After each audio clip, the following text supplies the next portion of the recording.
वो जो दूसरा तंत्र बता रहे कि जवाहरलाल जी से लेकर राहुल जी तक सब बाबर के मजार पर गए और वहां अकीदत पेश की, अगरबत्ती और बताशा चढ़ाए, लेकिन आप कोई भी इनमें से ₹1.25 का बताशा लेके दोने में और एक धूप बत्ती दिया लेके अयोध्या नहीं गया। ये सवाल नहीं पूछे अमिताभ जी। देखिए जो ये कह रहे हैं बाबर जी की बात, बाबर जी नहीं भाई, अरे अब कहां कौन काहे बाबर से डर रहे हो? बाबर की मजार पे जाने की बात कर रहे हैं तो मुझे कोई ऑथेंटिक जानकारी नहीं है, लेकिन जिन्ना जी के मजार पे जरूर अडवाणी जी गए थे, उसको भूल गए, वो मैं जानता हूं, उसको पूरा देश जानता है। बाकी ये पीछे की तथ्य वाली बातें ये मुझे नहीं मालूम है कि बाबर के समाधि पे वो गए, लेकिन जिन्ना जरूर गए और प्रधानमंत्री जी बगैर बुलाए पाकिस्तान गए और नवाज शरीफ की मां के पैर छुए। एक मिनट रुको, ठीक है, जानकारी करनी चाहिए आपको अब इस विषय पे, चूंकि सार्वजनिक हो गया। एक दूसरी बात मैं ये कहूंगा विवेक जी कि जिन्ना इसी देश में जन्मा, क्या बाहर से नहीं आया था घोड़े पे तलवार?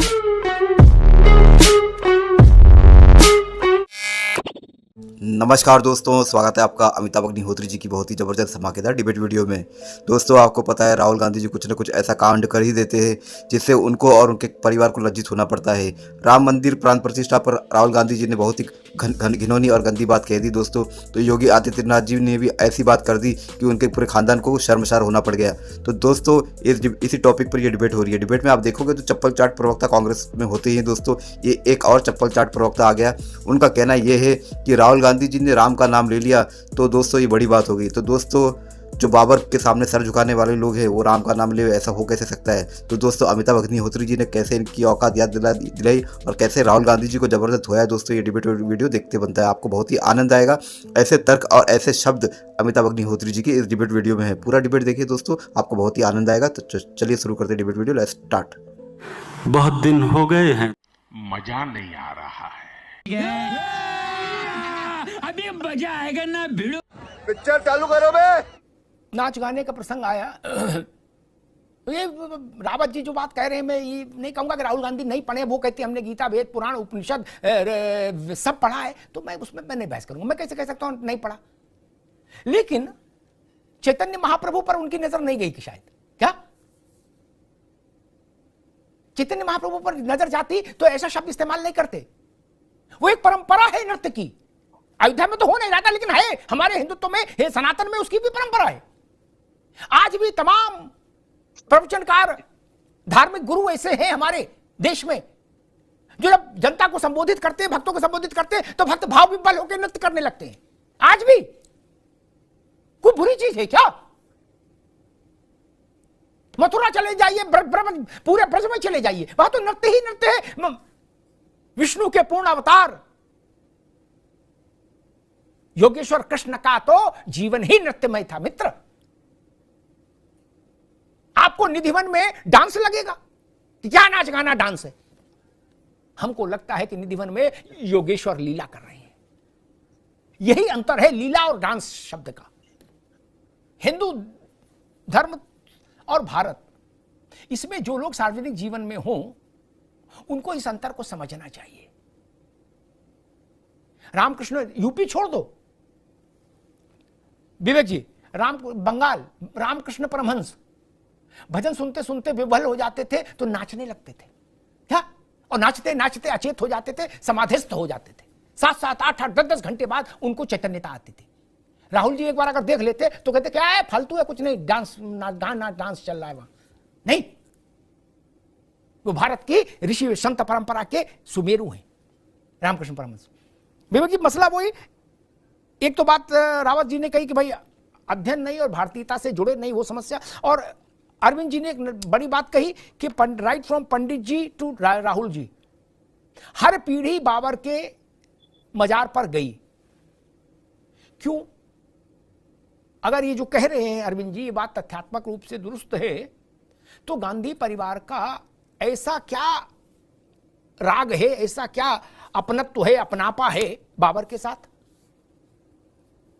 पंडित जी भी अयोध्या नहीं गए, इंदिरा जी भी रामलला के दर्शन करने नहीं गए, राजीव जी फैजाबाद तक गए, रामलला के दर्शन नहीं किए, राहुल जी तो गए नहीं, सोनिया जी नहीं, लेकिन बाबर के यहां गए। वो तो समय बता रहे हैं अरविंद जी। विवेक जी देखिए, राम जी जिनके ऊपर आप बात आज हो रही है, तो राम जी के लिए जो राहुल जी की बात आप शब्द कह रहे हैं, हो सकता है उनके शब्द कहना कुछ चाह रहे हो, कह कुछ और गए हो, लेकिन उनका आशय नाच गाने से ये था कि वहां पे राम जी के चरित्र के अनुसार वहां पे आम आदमी की जो मौजूदगी होनी चाहिए थी वो नहीं थी। ये उनका आशय था, जो हम शब्द की बात कर रहे हैं। और अगर शब्दों की बात करें तो पिछले 10 सालों में जो शब्दावली शीर्ष पद पे बैठे हुए प्रधानमंत्री जी ने करी है, तो उसका एक अलग डिबेट का विषय हो जाएगा। तो आज देखिए, उन्होंने राम जी तो हमारे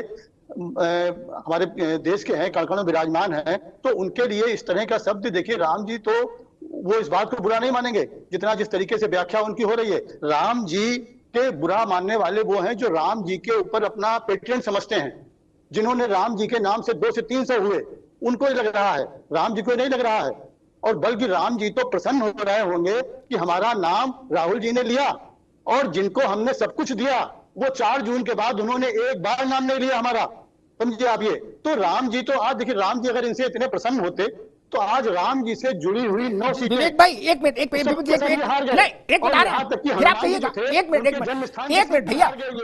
महाराज, एक मिनट नहीं, आप फिर अपनी बात कंप्लीट करिए, आप पूरा समय देंगे। एक बात सुन लीजिए, मसला ये बहस का है ही नहीं और कभी हो भी नहीं सकता कि राम जी को बुरा लगा कि अच्छा लगा। हमको बुरा लगा, देश को बुरा लगा, मसला राम जी का थोड़ी ना है। विग्रह का विषय नहीं होता, विग्रह का सम्मान भक्त का विषय होता है।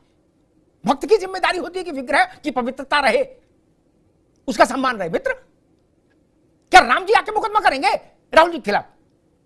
विवेक जी देखिए, उनका राम जी तो अंतर्यामी है, वो सबके मन की बात जानने वाले हैं। राम जी ने जानते हैं वो भी कि राम जी के लिए अगर हमारे लिए ये बात कही गई है तो इसका भाव क्या था। इसका भाव यही था कि आम आदमी की वहां पे मौजूदगी नहीं थी।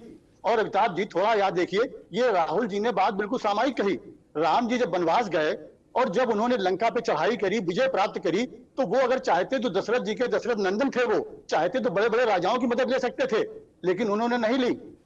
उन्होंने मदद उनकी ली और एक मिसाल कायम करी कि ये भी, अब छोटे लोग भी, इनका भी महत्व होता है ये।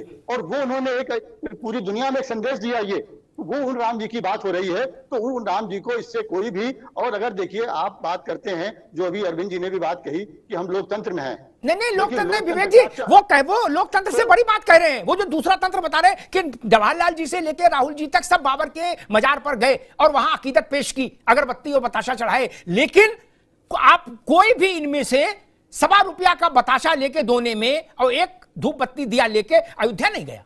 ये सवाल नहीं पूछे अमिताभ जी। देखिए, जो ये कह रहे हैं बाबर जी की बात, बाबर जी नहीं भाई, अरे बाबू कहां कौन काहे बाबर से डर रहे हो? बाबर की मजार पे जाने की बात कर रहे हैं, तो मुझे कोई ऑथेंटिक जानकारी नहीं है, लेकिन जिन्ना जी के बाजार पे जरूर अडवाणी जी गए थे, उसको भूल गए, वो मैं जानता हूं, उसको पूरा देश जानता है। बाकी ये पीछे की तथ्यवादी बातें ये मुझे नहीं मालूम है कि बाबर के समाधि पे वो गए, लेकिन जिन्ना जरूर गए। और प्रधानमंत्री जी बगैर बुलाए पाकिस्तान गए और नवाज शरीफ की मां के पैर छुए। एक मिनट, ठीक, जानकारी करनी चाहिए आपको अब इस विषय पे, चूंकि सार्वजनिक हो गया। एक दूसरी बात मैं ये कहूंगा विवेक जी कि जिन्ना इसी देश में जन्मा, क्या बाहर से नहीं आया था घोड़े पे तलवार लेके? इसी जिन्ना के नाना और जिन्ना के बाबा दोनों हिंदू थे, मातृपक्ष पितृपक्ष, कन्वर्टेड था। जिन्ना बाबर की तुलना मैं नहीं कर सकता, मैं इतना मूर्ख तो नहीं हूं। बाबर इस देश में किसी रूप में स्वीकार्य नहीं। आपकी आप अभी यही है, आप कह रहे हो कि जबान फिसल जाती है और मैं कहता हूं मन का भाव है। ओसामा जी, बाबर जी नहीं, कुछ तो कनेक्शन है। ब्लूटूथ ऑन कैसे हो जाता अचानक से? देश में किसी से पूछे बाबर कहेगा, वो बाबर जी क्यों कहेगा? दिग्विजय जी से पूछा तो उन्होंने कहा कि ओसामा जी। बताइए, ये संकट है मित्र। अब इस बात का आपको होता है, तो ये हमारी संस्कृति का हिस्सा है। नहीं, ऐसा भी संस्कार बनाए भैया। विवेक जी आपका, विवेक जी आपका मैं सम्मान करता हूं, लेकिन हम ऐसी संस्कृति को चिमटे से भी नहीं छुएंगे। क्या घूरे में डालो ऐसी संस्कृति को जो कल को ये कहे नादिर शाह जी आए थे, उनका इस्तकबाल हुआ था, खिलजी जी आए थे, ना जी ना, औरंगजेब जी ना जी ना, हम नहीं कर सकते। जिन्होंने भारत की आत्मा पर घाव दिए, हम उस संस्कृति के नाम पर उनको जी बोलेंगे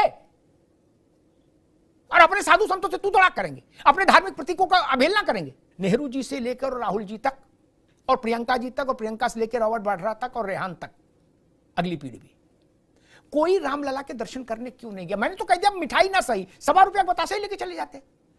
उसके पीछे कोई तो योजना होगी। फैजाबाद तक सब गए, अयोध्या नहीं गए, दर्शन करने नहीं गए। और बाबर के यहां गए, वो तो किलो, आपकी आज अरविंद जी पूरी तैयारी करके आए हैं, वो किलोमीटर बता रहे हैं कि 4000 से ज्यादा। अच्छा, ये बात अरविंद जी कहते तो मैं खारिज भी कर देता कि हो सकता भाई इन्होंने गलत कहीं जानकारी आ गई, आजकल पता भी नहीं लगता कौन कहां क्या पेस्ट कर रहा है। लेकिन ये तो आपके जो कुलगुरु थे कांग्रेस के, मैं उनको कुलगुरु कहता था, नटवर सिंह, क्या गुरु वशिष्ठ कुल पूज्य हमारे, जिनकी कृपा धनुधुरन मारे, क्या नटवर सिंह लिख गए विवेक जी। और एक बात बता दूं ऋचा जी, 1 मिनट लगेगा लेकिन बात बड़ी रोचक है। अरविंद बाबू, नटवर सिंह का जलवा मैंने देखा, एक बार मैं उनसे मिलने गया विवेक जी, तो समय ज्यादा लग गया, किस्सा कहानी होने लगे। तो उनके पीए ने आके कहा कि आपको जाना है 10 जनपद, 5 बजे का टाइम है।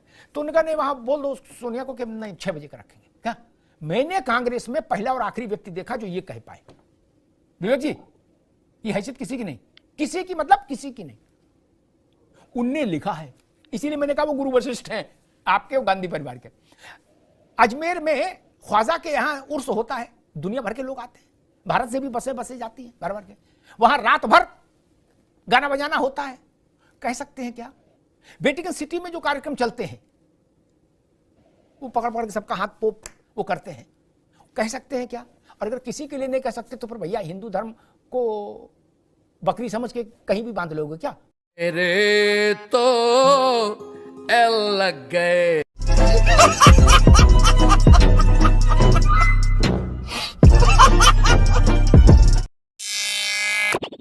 तो दोस्तों डिबेट हो गई खत्म, वीडियो हो गई पूरी। उम्मीद करता हूँ दोस्तों अमिताभ अग्निहोत्री जी की बहुत ही जबरदस्त धमाकेदार डिबेट वीडियो आपको पसंद आई होगी। तो दोस्तों ऐसी ही डिबेट वीडियो देखने के लिए मिस्टर प्रदीप शो के इस यूट्यूब चैनल को सब्सक्राइब करते हैं आप जरूर जाओगे। मिलता हूँ आपसे अगले वीडियो में, तब तक के लिए जय हिंद, वंदे मातरम।